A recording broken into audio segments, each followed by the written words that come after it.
Well, thank you for joining us today. My name is Mike Kading. I'm president of Norhart, and I'm here with Tracy, the president of Little Acorn Shave Company.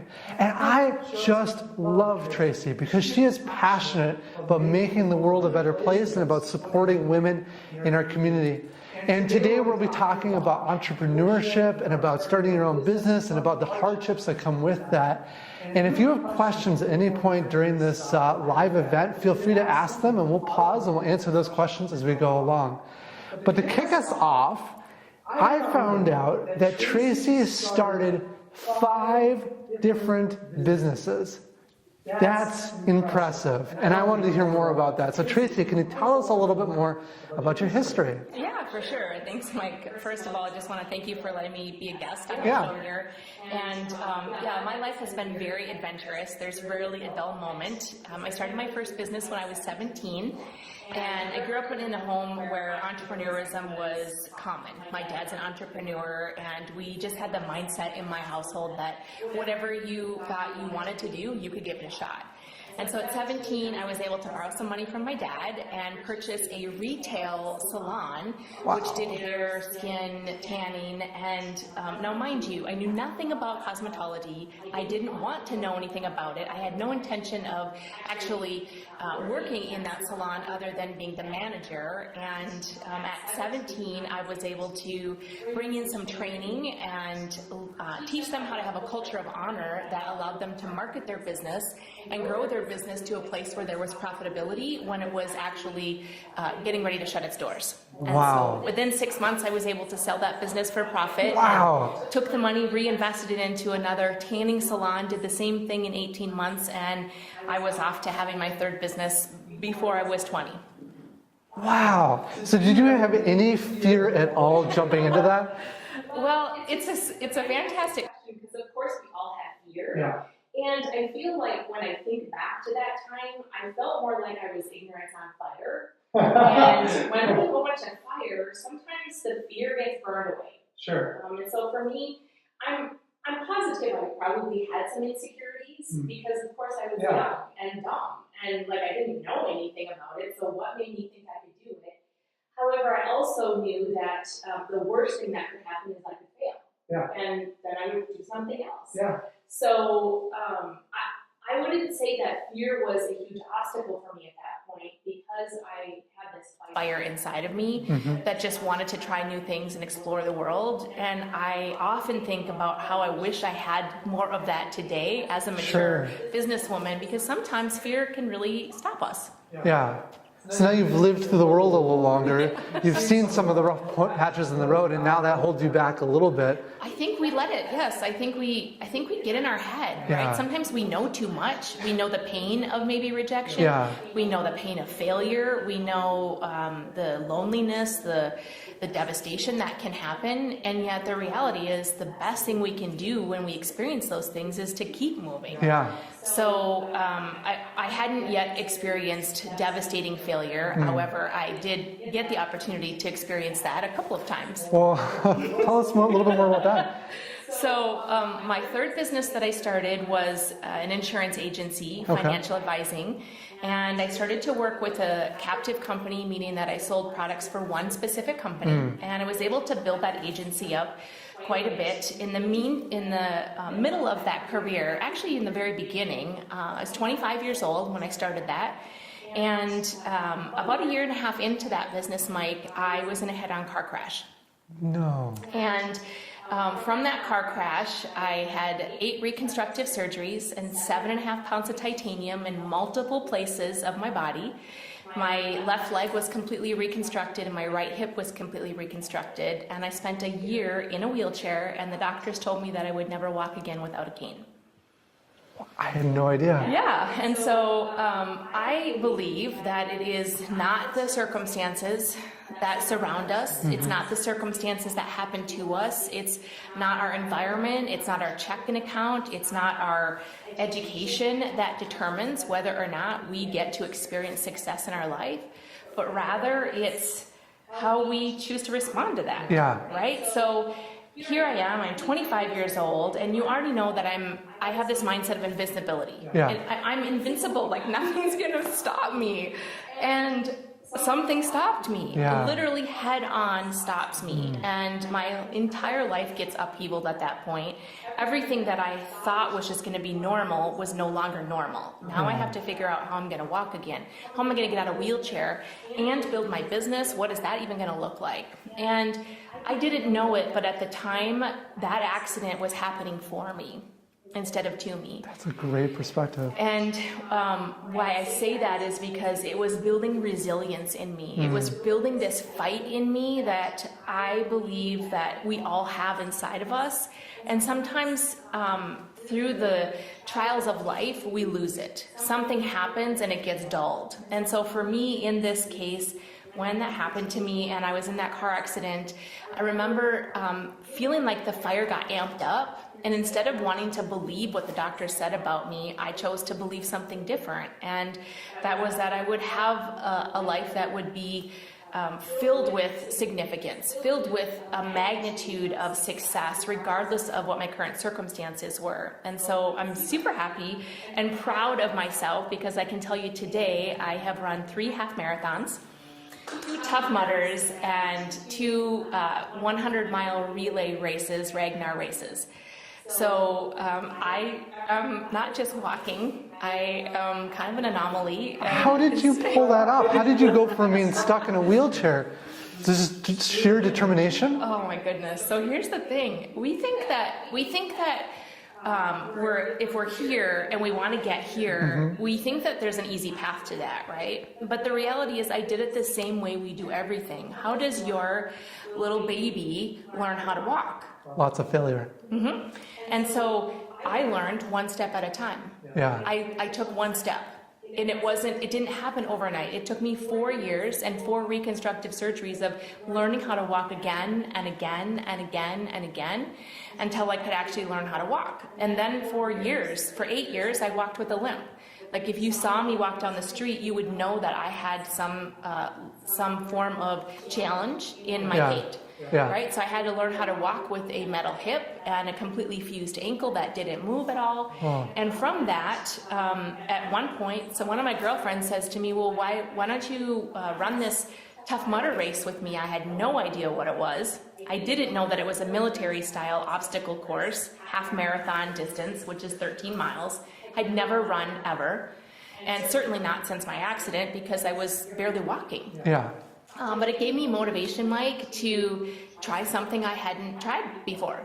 And I was scared. I was scared of getting hurt. I was scared of damaging something, and yet I knew there was something more for me. And so for the next year, I spent training for this obstacle course race.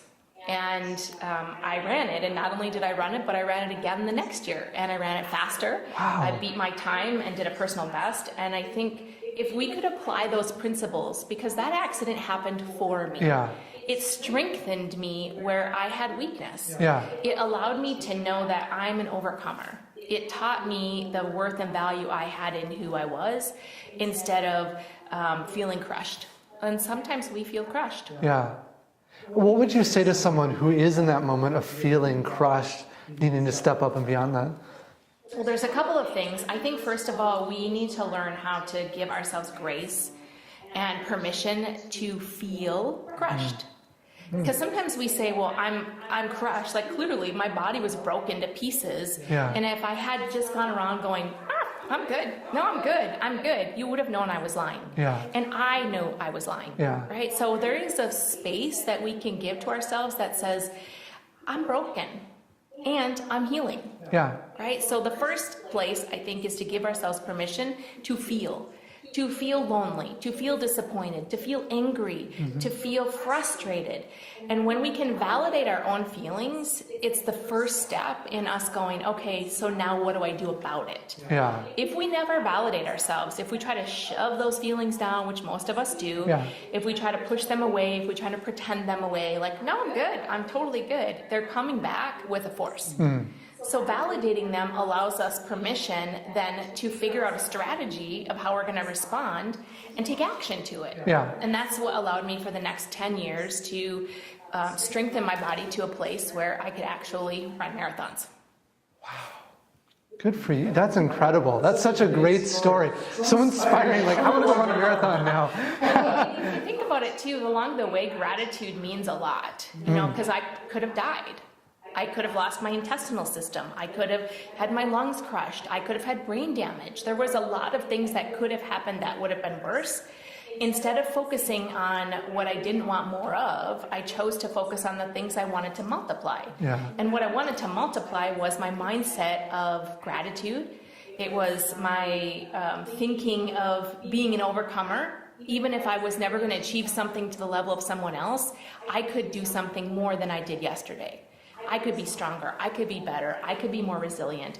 And in the process of all of that, I think it makes it easier for us to serve and support others then too. Yeah. Right? Because if we get out of our own world and our own self-pity, like certainly there were days that I was just a big hot mess and super pitiful of myself, and then I moved on. Yeah. So what I would say to people who are in that place, that moment of feeling crushed, whether it's emotionally or financially or spiritually or physically, is that first and foremost, it's okay. I mean, it's okay to feel those things. It's okay to know that you're down and out. And to remember that there are still things to be grateful for. That's awesome. So during all of this and moving past all of this, how did you handle your business life? So I came back with a vengeance. So in the insurance industry, obviously, my experience was a car accident. And I allowed that to be another opportunity for me, and it became my testimony. And so every experience that we have in life really is an opportunity for us to tell our story. It's the mess that becomes our message, right? And so it's a great line. It was really messy. And how was I going to cope with this mess? Here I am. I'm literally going to work in a wheelchair. And I'm trying to sell other people protection for their auto when they're out driving around with their insurance. And so instead of allowing that to be a place of hindrance for me, what I did was I used that mess as a message of this is really hard, and if you want to avoid experiencing all of the other components that go with this, not just the physical and the emotional and the spiritual things I was dealing with, but if you want your finances to be taken care of in the process of this, let's put some insurance in place for you, and now you don't have to worry about that part of it. Yeah. We only have to deal about this part. And as you can imagine, that was highly successful. I ended up rising to the top of my company. I was in the top 2% of my organization. And I ended up having more success than I imagined that I could have. Of course, nobody wakes up in the morning or grows up as a teenager thinking they will be an insurance agent when they grow up. And yet I found myself in this environment where I was thriving, and I was serving and supporting others, and I was making a lucrative income doing that. However, I also was dying a little bit on the inside because even though I was serving and supporting others, it wasn't my passion. Yeah. Right? And so I got about 10 years into that career, Mike, and I felt like there had to be more. There had to be more than just making all this money and living in a big luxurious home, and I had traveled all over the country and done what I had set my mind to doing, and yet was still feeling that urge. Yeah. You know, have you ever felt that thing where it's just like, there's more, right? This isn't just it. Mm-hmm. And I had all of this success on the outside, and I even had a lot of influence in my community, and yet I was crying myself to sleep at night, thinking nobody really knew me. I didn't feel known. I didn't feel seen. I didn't feel activated in my life. And I think a lot of us can get to that place where, you know, on the outside it looks great. Our lives look great, and yet there's something not satisfying us on the inside. What I didn't know at that time that I now know from experience and through healing is that I had attached all of my worth to the things that I had accomplished. Sure. I had attached my worth to my sales goals. I had attached my worth to the paychecks I was making. I had attached my worth to the house I lived in and to the places I had traveled, to the clothes I was wearing, and to the people I was able to influence. Right? Those are all things that we do, and they were reputable, good things, and yet I was detached because that isn't who I am. That isn't what makes me valuable. Yeah. But I didn't know that. Yeah. So the longing that I had was to be known. And really, truly, in order for us to be known, we have to know ourselves. Yeah. So I had another gift that happened to me at that point in my life. Yeah. I got really bored, and I decided to start my next business. And so I started my next business, which was a direct sales company, and I found a business partner to join with me. And we started that business, and that business took off. It was very successful in the first 18 months, and life, I thought, couldn't have gotten any better. Yeah. I'm like, yes, okay, I have all these people running my agency over here. I've got this new business, and I'm teaching and training all over the nation, and life is really awesome until one day I get a knock at the door, and it's the feds. And they informed me that my business partner has embezzled $1.4 million from our company. And they take him away to prison.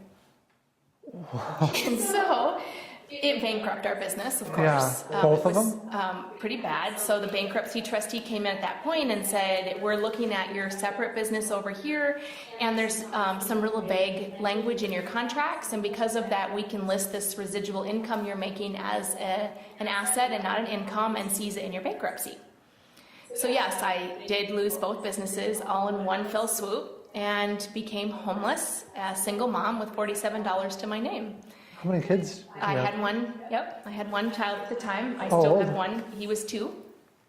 So it was pretty devastating. You can imagine it was really, really painful. So where I was at before starting that business, feeling unknown, feeling detached from things, now you lop on this heaping mountain of pain, and you take away all the stuff at the same time. And when I tell you that it was a gift, it actually really was the most magnificent gift, Mike, because had that not happened, I don't know any other way that I would have been able to walk away from all those material things in my life to truly discover my own worth and value. Because the only thing that new business did and the success of that was confirm that the only value I had was as a business owner.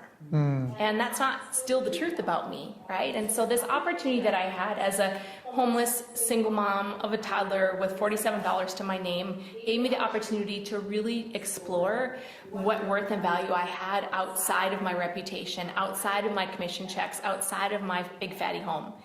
And it was the beginning of the best years of my life, even though they were the most painful.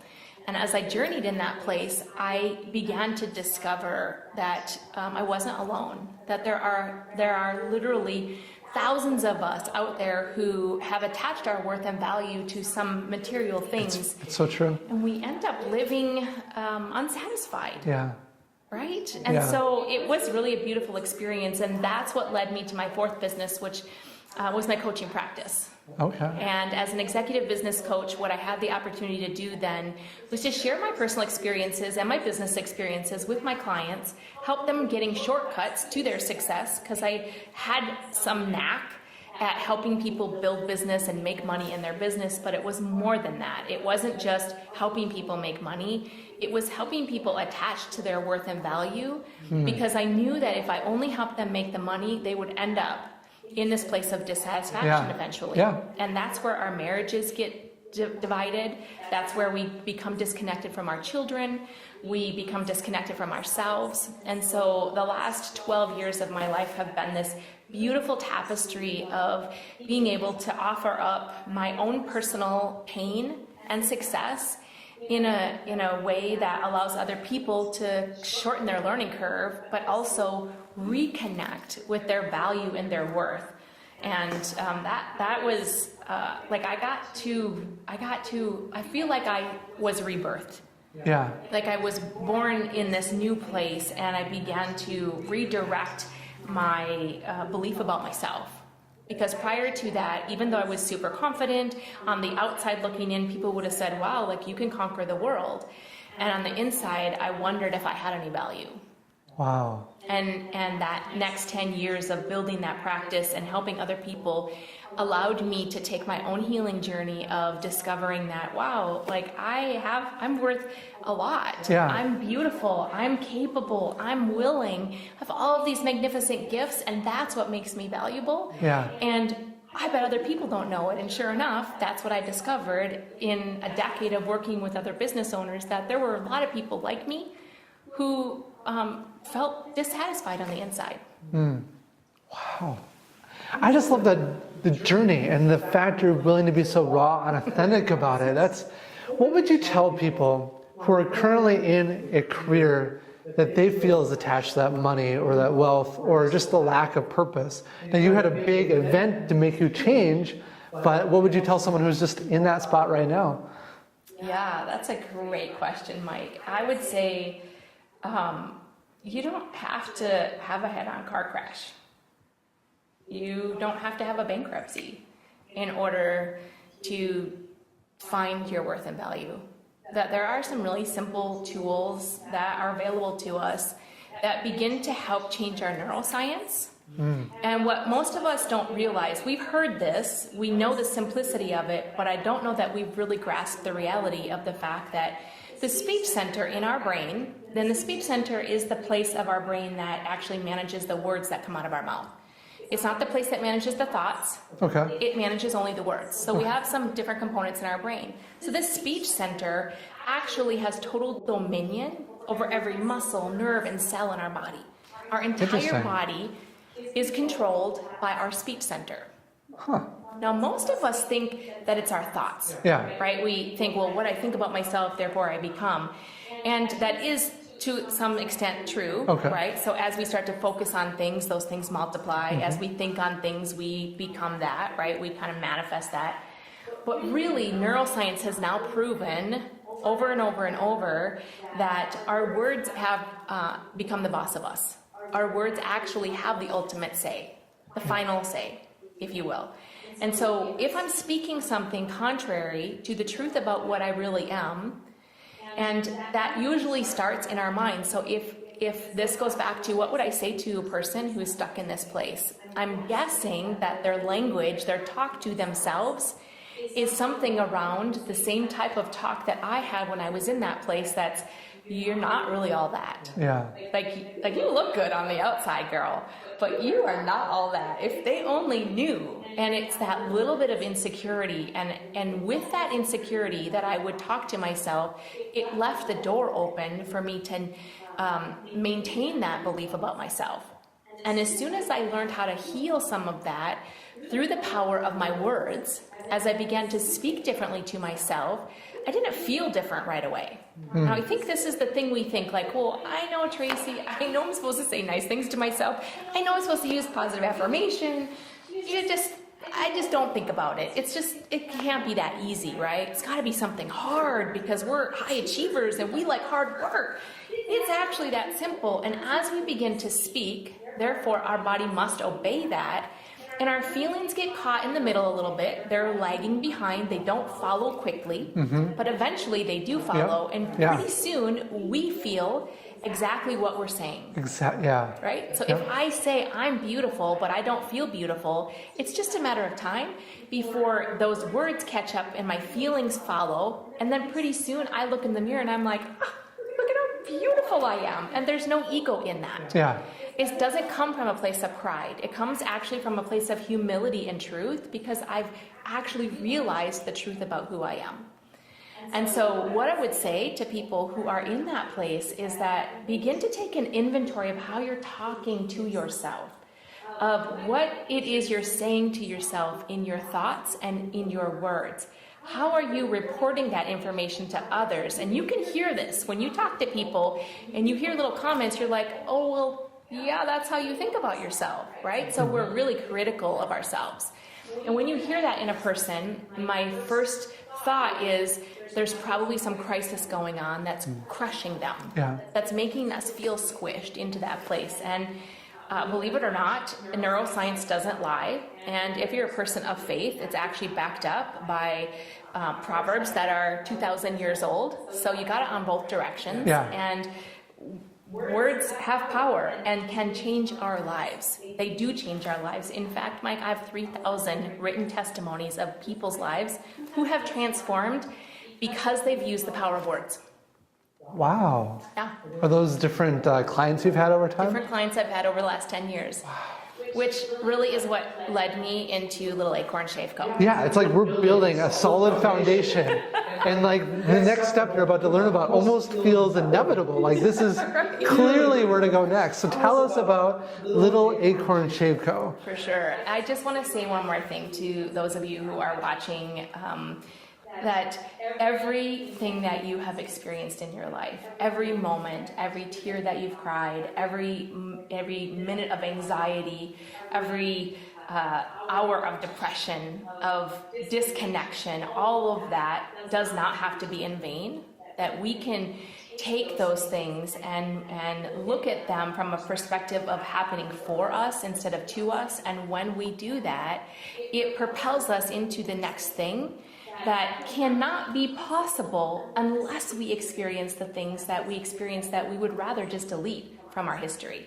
Right? So if you imagine your Instagram stories and you're posting your best little pictures on there, and the things you don't want anybody to know, the things you wish you hadn't experienced, those are the very things sometimes, Mike, that allow us, that make it possible for us to take that next leap. So without all of these things that I'm telling you about, when you say it's inevitable, it's because I could not have done Little Acorn had I not experienced the incredible pain, the incredible rejection, the failure, the literally bone-crushing experience that I had, multiple of them. I wouldn't have the opportunity, I wouldn't have the wherewithal or the resilience to start Little Acorn or the next thing or the next thing. Yeah. So be encouraged today that if you're in a moment where it's like, I could delete this year, I could delete this month, I could delete this decade. It's not in vain. It doesn't have to be. It can be this place that propels you into the place you're supposed to be next.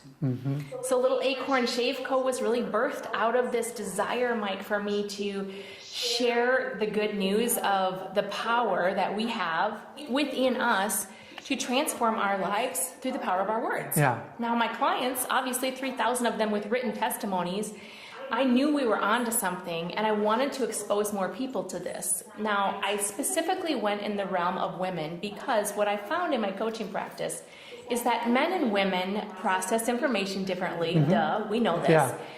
Men have this beautiful gift. It's not that they never feel insecure or doubt themselves or feel bad about themselves, but they have this incredible, beautiful gift to just put it in a compartment over here. Like, don't need to deal with that right now. I'm going to go to my job interview.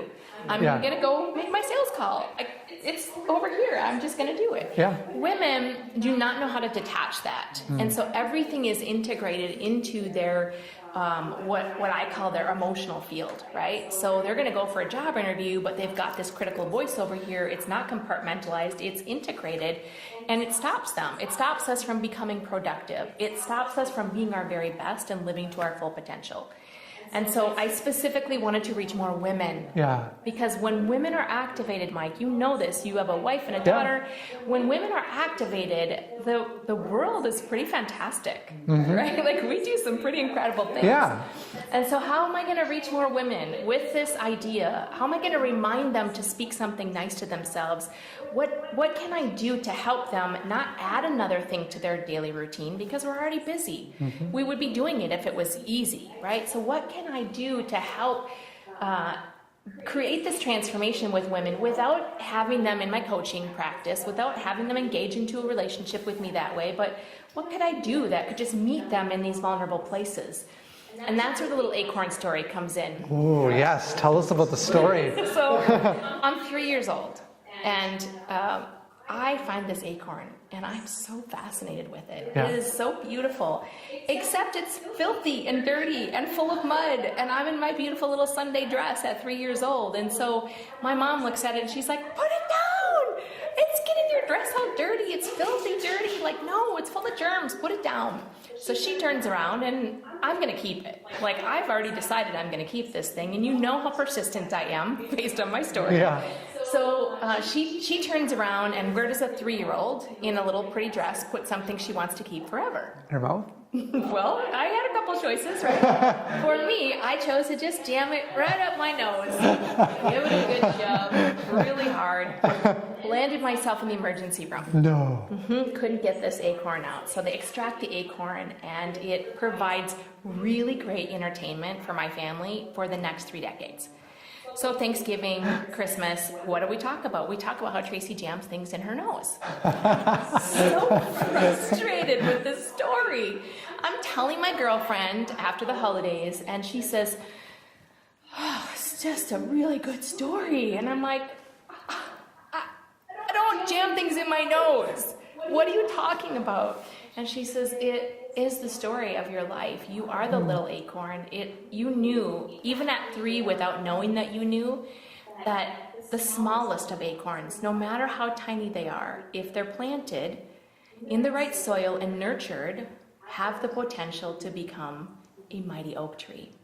Wow. She said, your entire life has been seeing the little acorn when people feel small and knowing their DNA is to become the mighty oak tree, and you're nurturing them along the way and teaching them and giving them tools to nurture themselves so that they step into the fullness of who they are and become that mighty oak tree. And now the cool thing about an acorn is it doesn't have to do anything.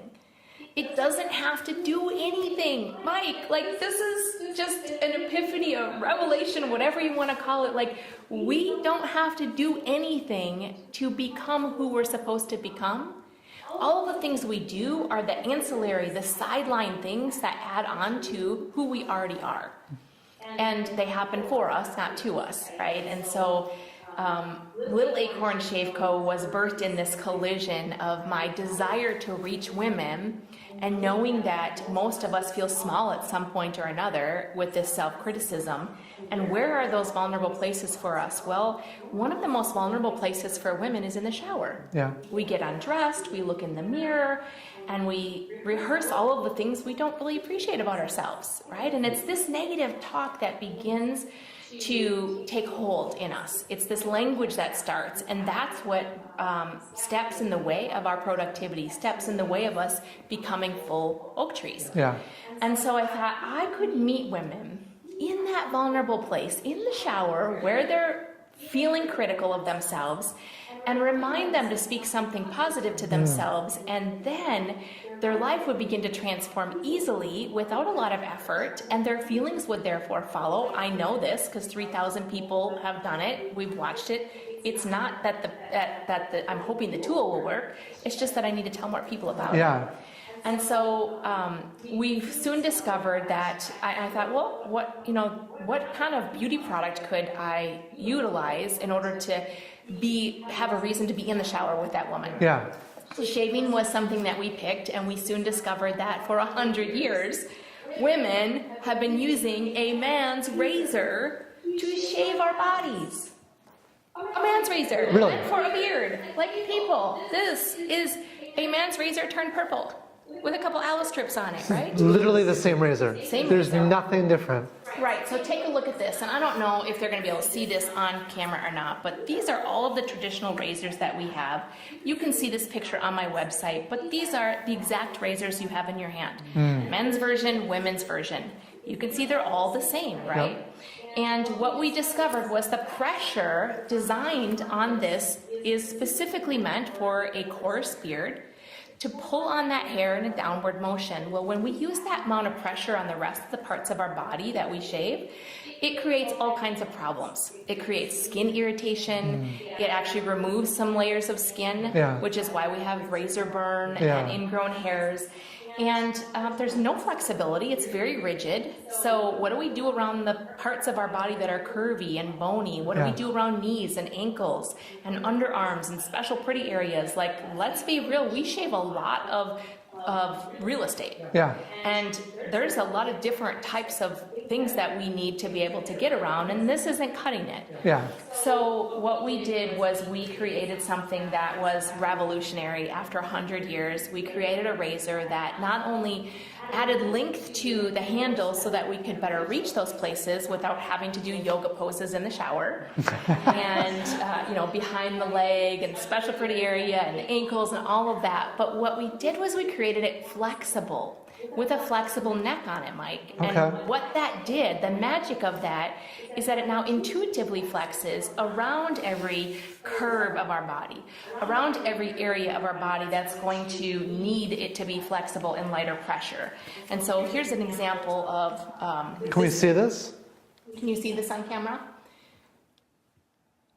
So it's it's the length and the curve of that really allows us to be able to have a much more elevated shaving experience. And so Little Acorn Shave Co. is on a mission, first and foremost, to inspire women to know that we are enough, that we are beautiful, for us to accept our beauty and own that. Right? Because most of the beauty industry right now is telling us a different message. They're saying, if you buy our product, you'll be beautiful, but you're not now, right? It's all subliminal. Yeah. And we want women to know that they are beautiful exactly the way they are. And then we want to elevate their shave experience. So we don't want it just to be a nice fluffy message. We actually know that innovation is going to be required in order for us to make a change. Mm-hmm. And so we're bringing new razor technology after 100 years for women. Do you have women. a sample? It's a prototype. Oh, prototype. So it's so we're still in the process of making them. Yep.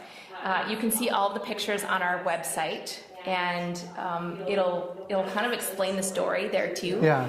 But we're really excited because at this point now we've been able to impact the lives of already hundreds of women just in the process of us testing and doing beta testing and teaching them the power of word affirmation. So in their kit, they'll get not just the new technology to improve their shaving experience and give them this luxurious beauty routine, but also they'll get waterproof affirmations to remind them to use the power of neuroscience to empower themselves to feel more confident, right? So it's not only are we feeling more confident because we have a sexy, smooth, clean shave without nicks and cuts and scars and razor burn, but we also feel more confident on the inside because we're working with the neuroscience and helping ourselves feel more confident that way. I just love how you turn the industry on its head, right? Like you literally go from telling women that they're not beautiful, they need to buy XYZ in order to be beautiful, but you've come at it, how do I make people feel better about themselves by encouraging that positive self-talk and thought? It's phenomenal. Thank you. It's absolutely phenomenal. That is so cool. So we also, just a side note, a caveat to that, not only is our mission to inspire just the general population of women, young and old, every age category, every demographic, but we're also reaching out to support the survivors of sex trafficking right here in our local communities as well as nationwide, because we believe that there are lots of women who have not had the opportunity or the education or the environment to know even how to see themselves as enough, how to see themselves as worthy. And we are confident that even being able to teach them the power of word affirmation will help transform their lives. But more importantly, we want to put our resources to deploy them so we can help support their journey of reintegration and restoring their dignity from really difficult experiences. wow. That is incredible. I love what you're doing. That's why you can see why I had her on now. This is phenomenal. So if you guys have any questions, don't hesitate to write them up on the board there and we'll answer them along the way. We're getting closer to the end now. But before we get to the end, I wanted to ask how do you go about handling like criticism and just the hard bumps along the road? Because you're bringing this new product to market. Like that can't be an easy journey right now, right? Right. Yeah, so I think that's a pretty common question for most of us, right? I know for me, I continued to ask other people that were mentoring me, how do I endure this? Because honestly, we were told several times when I would pitch this to investors, they would say, well, the market's already saturated. There's already 1 million razors, and yet ours is completely different. How is that saturated when there's nothing like ours? How do you bust through a mindset of an entire marketplace? So it's a real question, it's a real issue, and it is really hard, right? For me, what I discovered was that there were people that had gone before me that I could actually take inspiration from. For example, the founder of Starbucks. Howard Schultz?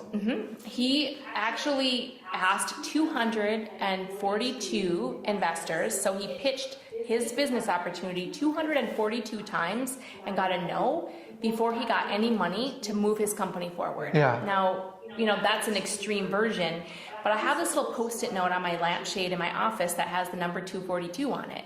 So that when I'm feeling like, why isn't this person buying into my idea? How can they not see this awesome opportunity and what's wrong with them? I look at that and I remember, okay, this is like the third time I pitched. You just need to get over yourself.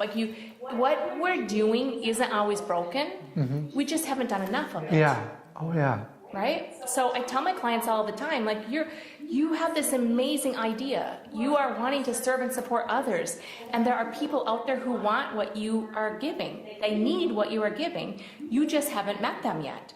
And so sometimes it's not that what we're doing is bad or wrong or not appropriate. We just haven't met the right partners, the right strategic partners, the right investors, the right clients, the right prospects. And so don't give up. Now, I ask myself that all the time, when do you give up? Yeah. Is there a point that is just beyond? And I don't know that there is. I think you need, for me, I feel like it would have to completely, utterly fail and die before I would give up on this. Yeah. Because I believe in it that much. Yeah. And I know that because of that, I have a much better chance of actually seeing it to fruition. I don't have to do anything. You see, I'm already a mighty oak.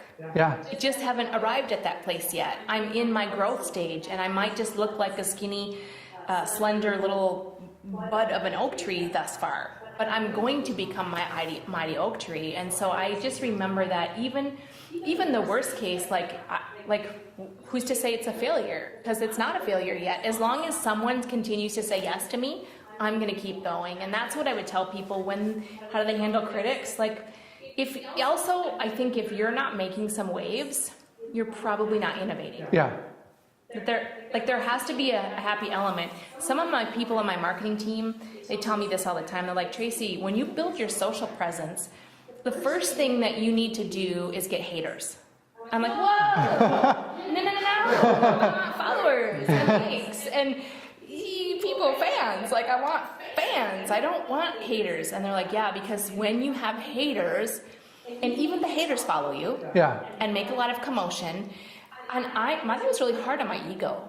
I was really struggling with that for a long, because I want people to like me. We all want people to like me. I don't like being disliked. Yeah. So the personal growth challenge for me was to say, that's actually the best way to build something successful and know that you're doing something that's changing. If I really am saying that I'm changing things after 100 years, then I ought to have some haters. Mm-hmm. And it was true. As soon as I was able to open up my thinking to allowing those haters to be in my space, the lovers started to come, the ambassadors, those people who were sold out to what I was doing. And of course I have a core tribe of women they're sold out, right? Yeah. And so when I feel discouraged, I go back to them and they remind me of how they've been impacted, about how they want what we're doing. So how do you handle critics? You got to know where to go. Find the people who believe in you and keep asking them why they believe in you, because that helps. And know that haters are actually good. They build that. Yeah. Good. So what would you say has been your biggest challenge in getting Little Acorn off the ground?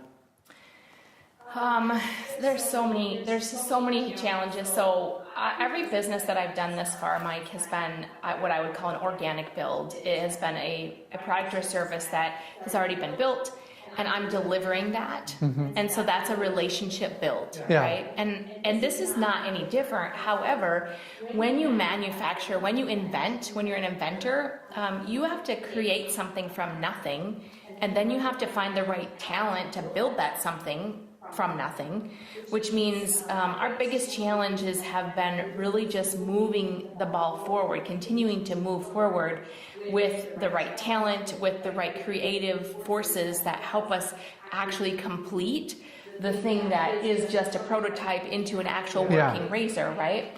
And so along with that comes the need for resources. And every other business that I've done, I've been able to self-fund. Yeah. I've been able to grow organically. And so as you make profits, you put those profits back into growing your business. Yeah. This is a completely different animal. When you go into manufacturing a new product, it literally takes $500,000 up front. Wow. Just to even to make the physical product so that you can test it. So our biggest challenge, I wouldn't say that it's been money, but money is a huge component. Resources, right? So human resources in the way of talent, and resources to pay that talent or to find that talent, and then the practical resources to actually be able to produce a product and build out the die molds and get the product sent. Right. And so because that's new to me, that has been more challenging than the other things. Like maybe the sales part of it would have been challenging before, but because that's my wheelhouse, because I'm a relationship builder, that's been the really easy part in the sense of I get empowered by that. The part that drains me is figuring out all these new things because we're constantly learning as entrepreneurs. Yeah. If you don't feel like you're getting a PhD every time you start a new project, you probably are not investing enough time into it. Because I feel like I have a doctorate in now manufacturing and in product production and in licensing and in direct response TV and all kinds of things that were not even on my planet or in my grid work before. Wow. So how do you go about finding those resources, especially money? Ask. You ask. You ask. Like, it's that simple, people. So, I mean, you want a harder answer. Yeah. You want me to give you the practical, well, do this, and then this will happen, and then this will happen, and then this will happen. I can tell you in all honesty, Mike, we literally went on LinkedIn. We started, first of all, we needed some investors and we needed a board of advisors. How do you get those people? You have no resources to pay them and you need to sell your business idea. So on LinkedIn, we went and looked at some of the most successful people that were in certain industries. Okay. We did a reach out, a cold call, a cold email, a cold message. An in-message? An in-message. Sometimes not even an in-message if they didn't have it, right? So it was that cold. Like, didn't know them. Now, I can tell you that two of our board of directors, two of the people that are stakeholders, some of our investors came from that methodology. Wow. How many people did you have to contact to get the couple?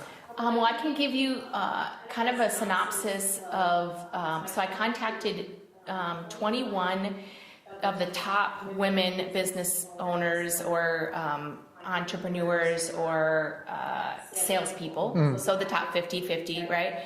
And out of that, I contacted 21 of them, and two of them are investors, and 2 of them are on our board. And from that place, we also found our manufacturer, we found our engineer, we found our videographer, we found so it doesn't take thousands of people. 20 turned into 4, turned into mostly our entire resources that we needed for every other thing, because you tap into their entire network. As I tap into your network and you have thousands of people, now there are people that are going to reach out and go, oh, well, I could support you and I could serve you in this way. People I didn't know from yesterday. Yeah. So don't underestimate the power that we have to just ask. And some people were like, oh, good for you, yay, go do it, girl. And other people were like, I love this. How do I be a part of it? What can I do? Can I get on board? Do you need money? What is it you need? So I think we just need a few people that can get into our corner, and the force begins at that place, and then you become unstoppable. Yeah. Wow. So as you look forward, what are your next steps? What do you want to do next? Yeah, so next steps, we're in pre-sales right now, and then we'll go into full production. So that's kind of immediate next steps. That's pretty first and foremost, getting that product out and getting our first 1,000 Founder Club members that we're pre-selling right now. So those of you who are on the line now, that's one way that you can support us as a company and a women-owned business. just check it out. If you know people that shave, if you like to be an early innovator, if you love to have that new iPhone or that new gadget, this is really a cool thing for you to get involved in, and it really helps us change the marketplace. Beyond that, we are looking at launching additional product lines within Little Acorn Shave Co. Okay. So natural curated beauty products that will allow women to create the experience on a larger scale. So other products, maybe hair products. We've got some other private label things that we're adding in. And then in the short distant future, we will also add in a young woman introductory shaving kit so that she can have the pleasure, she can have the excitement of actually learning, becoming of age, Sure. and learning how to appropriately shave in a way that's going to protect her skin and body so that she doesn't have the scars that almost all of my friends that are over 25 have. Right? And so we'll do that. And then longer term than that, I believe it'll be a 5 or 7 year adventure, and we'll see what's next, because I know that there's more in me, and this is just the beginning. The best is absolutely yet to come. Awesome. I love that. So if people are interested in this product, where should they go? They can go to littleacornshave.co. littleacornshave.co.